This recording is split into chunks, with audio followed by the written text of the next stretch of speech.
Oui, donc aujourd'hui on se retrouve sur la route féminine de Loire-Atlantique. On se retrouve sur la commune de Piriac qui nous a accueillis sur cette édition.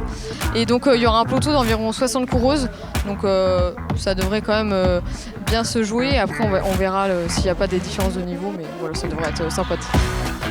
Le parcours de la route féminine de Loire-Atlantique sur la commune de Piriac-sur-Mer. Donc un parcours qui comporte une épreuve en ligne intégrant une boucle de 17 km à effectuer 4 fois, soit un total de 85 km 500. Puis ensuite il y aura 3 tours de circuit de 6 km 500, soit un total de 105 km. Pas de grandes difficultés majeures sur ce parcours, sauf le vent qui sera l'ennemi numéro 1 aujourd'hui sur cette route féminine. Bonjour Lise, alors tes prétentions pour aujourd'hui sur ces belles routes de Loire-Atlantique? C'est de pouvoir travailler plutôt en équipe. On va voir le parcours, comment ça se passe. D'habitude, on a fait pas mal de compétitions avec des grosses bosses.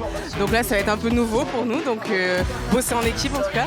Et le terrain aujourd'hui te plaît? Un terrain plutôt plat avec du vent?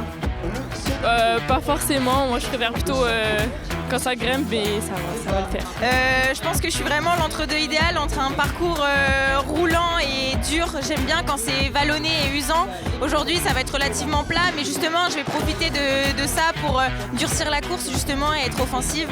On vise la victoire en équipe forcément. Donc aujourd'hui, si ça finit au sprint, tu seras bien positionné ou tu préfères une échappée? Je préfère une échappée quand même parce que j'ai pas mes coéquipières, donc un sprint ça risque d'être un peu tendu, mais pourquoi pas.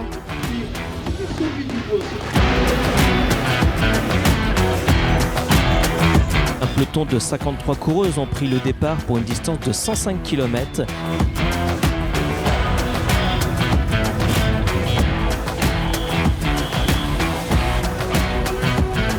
Dès la sortie de la commune de La Turballe, à plus de 60 km l'arrivée, c'est la coureuse espagnole Anara Alberboc, ancienne coureuse professionnelle, qui court désormais sous les couleurs de Albi Vélosport, qui s'échappe et qui prend rapidement 45 secondes d'avance.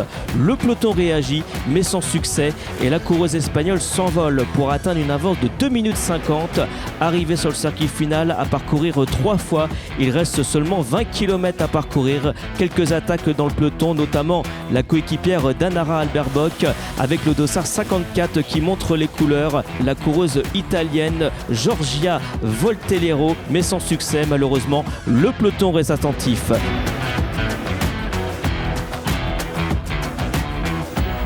Une belle victoire en solitaire de la coureuse espagnole Anara Alberboc qui devance le peloton de près de 2 minutes 30.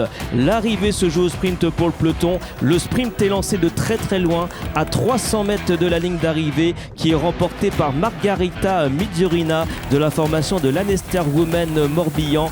La troisième de l'épreuve, Aden Olzemine, donc du team L. Puis la quatrième et la meilleure jeune, Eloane Le Breton, du vélo club du pays de Loudéac.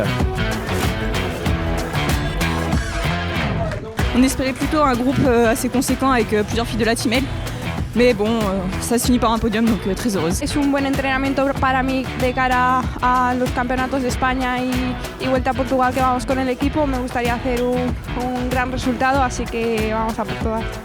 Je suis quand même très contente d'avoir pu porter ce joli maillot.